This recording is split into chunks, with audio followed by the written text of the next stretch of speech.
ஒரு மிகப்பெரிய ஸ்ட்ராங்கான பாறாங்கல்ல உடைக்கணும்னா முதல் அடியிலேயே உடைஞ்சிடுமா? இல்ல இல்லையா? 15 வாட்டியோ 25 வாட்டியோ ஏன் 50 வாட்டியோ ஆகலாம்.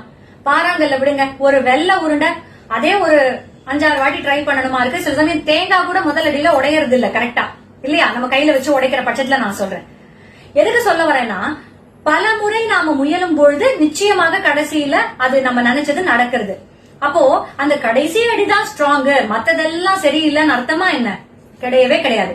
முதல் அடியிலிருந்தே அதுக்கான வேலை அங்க நடக்க ஆரம்பிச்சிருது. கொஞ்சம் கொஞ்சமா அது வீக்கன் ஆகி கடைசியில உடையுது இல்லையா?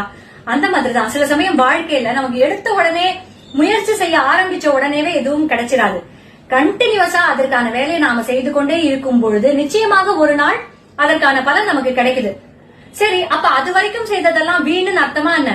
கண்டிப்பா கிடையாது. அதன் வாயிலாக நாம் பல பாடங்களையும் கற்றுக்கொள்கிறோம், பல எக்ஸ்பீரியன்ஸ் நமக்கு கிடைக்குது. அதனால என்னைக்குமே எதுவுமே வீண் கிடையாது. ஒண்ணு முடியலையா, ஒண்ணு சரியா வரலையா, டோன்ட் வரி, நிச்சயமாக இன்னொன்னு ஏதாவது ஒண்ணு நமக்கு செட் ஆகும் அப்படின்ற நம்பிக்கைய நமக்குள்ள விதைத்துக் கொள்ள வேண்டும். அப்போ நிச்சயமா நாம் நினைத்தது நடக்கும் அப்படிங்கறதுதான். இது எல்லாமே உங்களுக்கு தெரிஞ்சதுதாங்க, நான் ஒன்னும் புதுசா சொல்லிடல. ஆனா ஜஸ்ட் ஞாபகப்படுத்துறேன். சரிங்களா? Take care.